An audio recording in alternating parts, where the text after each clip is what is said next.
Commentaire de saint Thomas d'Aquin sur l'évangile de Jean, chapitre 17, verset 20, suite. Comme toi, Père, tu es en moi, et moi en toi, qu'eux aussi soient un en nous. Le Seigneur donne ensuite le modèle et la cause de l'unité en disant « Comme toi, Père, tu es en moi, et moi en toi ». En effet, certains sont un, mais dans le mal. Aussi Dieu ne demande-t-il pas cette unité, mais celle par laquelle les hommes sont unis en vue du bien, c'est-à-dire pour Dieu, et c'est pourquoi le Christ dit « Comme toi, Père, tu es en moi, et moi en toi », c'est-à-dire qu'ils soient unis de manière à croire en moi et en toi. Citation « À plusieurs nous sommes un seul corps dans le Christ ». Romains 12, verset 5. Et encore, appelés à garder l'unité de l'Esprit, unité qui est un seul Dieu, une seule foi, un seul baptême. Éphésiens 4, versets 3 à 5.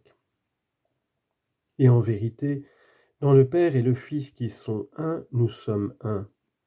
Alors que si nous recherchons des choses diverses en croyant et en désirant, notre affection se disperse vers de multiples choses. Mais Arius tire de là l'argument que, de la même manière que le Fils est dans le Père et le Père dans le Fils, ainsi nous sommes en Dieu.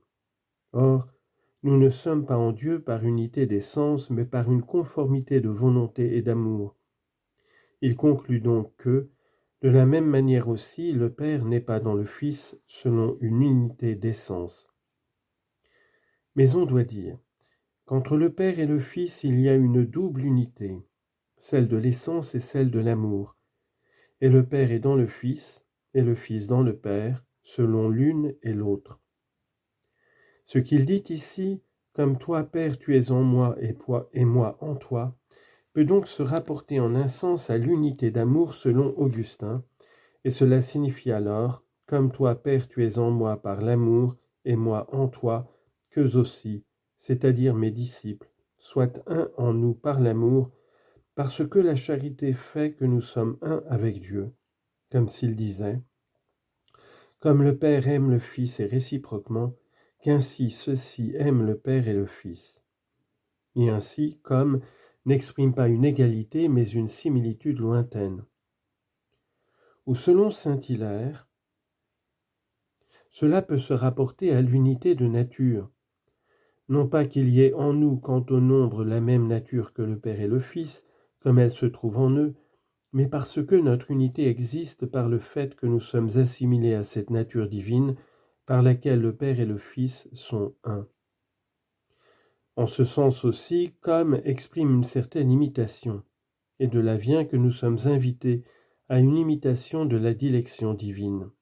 Citation « Cherchez à imiter Dieu comme des enfants bien-aimés et suivez la voie de l'amour à l'exemple du Christ qui nous a aimés. » Éphésiens 5, versets 1 et 2.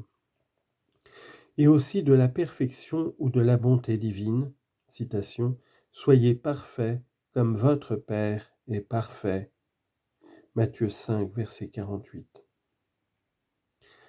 Afin que le monde croie que c'est toi qui m'as envoyé. Verset 21. Il indique le fruit de l'unité par ces mots. Rien, en effet, ne manifeste la vérité de l'Évangile comme la charité des croyants.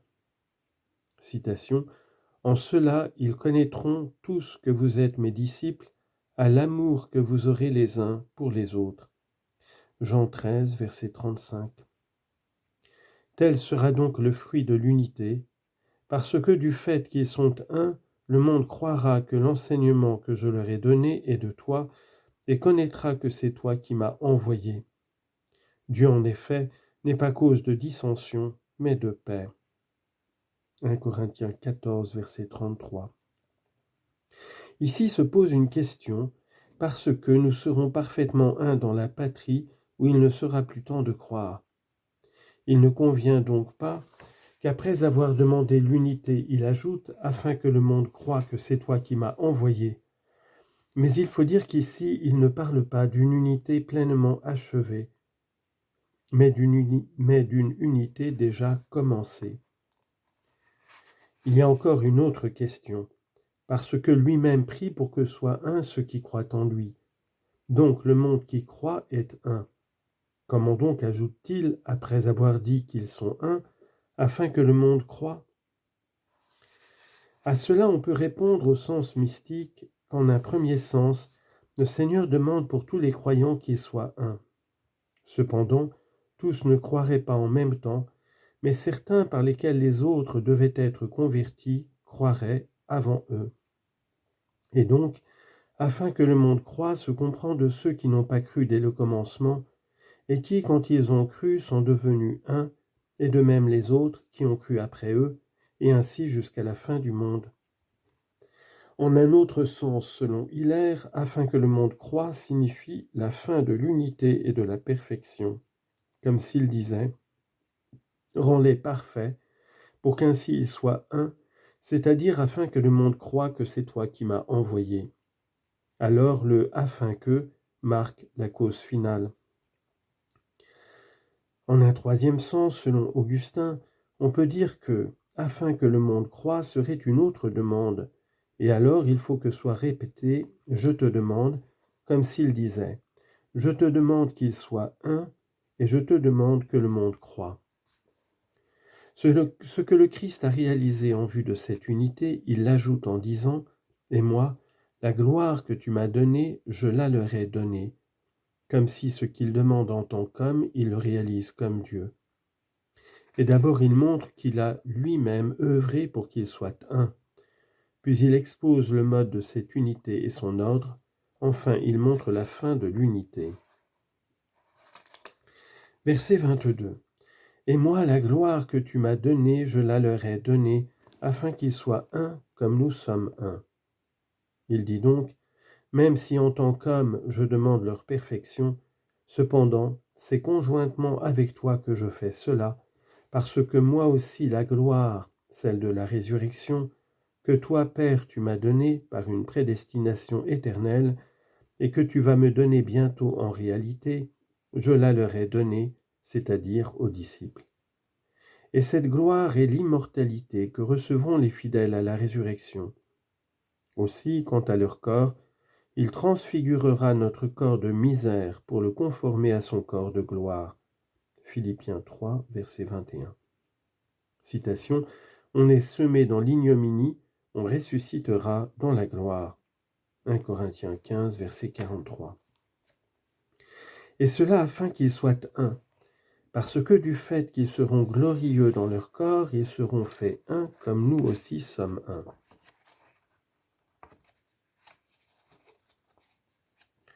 Mais il semble distinguer son œuvre de l'œuvre du Père en disant que le Père lui a donné la gloire et que lui, le Christ, l'a donnée aux croyants. Mais si on le comprend bien, il ne dit pas cela pour distinguer l'opération, mais les personnes. Car le Fils, en tant que Fils conjointement au Père, donne la gloire au Christ homme et la donne aussi avec lui aux croyants. Cependant, c'est spécialement par son humanité qu'il leur accorde cette gloire. C'est pourquoi il attribue à lui-même celle-ci et celle-là au Père. Et c'est ainsi qu'on comprend ici la gloire selon Augustin. Ou bien selon Chrysostome, la gloire de la grâce que tu m'as donnée à moi comme homme, c'est-à-dire, quant à la connaissance parfaite, la perfection et l'accomplissement des miracles, je la leur ai donnée en partie, et je la leur donnerai encore plus parfaitement. Citation, nous sommes transformés de gloire en gloire. 2 Corinthiens 3, verset 18. Et encore, il a donné des dons aux hommes. Psaume 67, verset 19. Et cela afin qu'ils soient un comme nous aussi sommes un. En effet, la finalité des dons divins est que nous soyons unis dans cette unité qui est conforme à l'unité du Père et du Fils. Moi en eux et toi en moi. Verset 23. L'ordre de l'unité est donc donné, car c'est par cet ordre qu'ils parviennent à l'unité, parce qu'ils voient que, par la grâce, moi je suis en eux comme en un temple. Citation, ne savez-vous pas que vous êtes le temple de Dieu et que l'Esprit de Dieu habite en vous? 1 Corinthiens 3, verset 16. Cette grâce est comme une certaine similitude de l'essence divine par laquelle tu es en moi par l'unité de nature. Citation. Moi je suis dans le Père et le Père est en moi. Jean 14, verset 10. Et cela pour qu'il soit consommé, c'est-à-dire parfait, dans l'unité. Mais, remarque, alors qu'il avait dit auparavant afin qu'il soit un, ici il ajoute pour qu'il soit consommé. La première proposition se rapporte à l'unité de la grâce, mais la seconde à l'unité de la gloire. La première au commencement, la seconde à l'achèvement. Ou encore selon Hilaire, moi en eux, sous-entendu, je suis en eux par l'unité de la nature humaine que j'ai en commun avec eux, et encore parce que je leur donne mon corps en nourriture sacramentelle, et toi en moi par l'unité d'essence. Mais après avoir d'abord exposé que par la grâce non seulement le Fils est en eux, mais aussi le Père, citation, nous viendrons à lui et nous ferons chez lui notre demeure, Jean 14, verset 23, pourquoi dit-il « moi en eux » sans mentionner le Père? Réponse.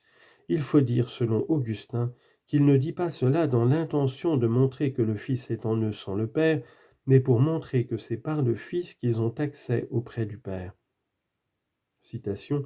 Ayant reçu de la foi notre justification, nous sommes en paix avec Dieu par notre Seigneur Jésus-Christ, lui qui nous a donné d'avoir accès par la foi à cette grâce.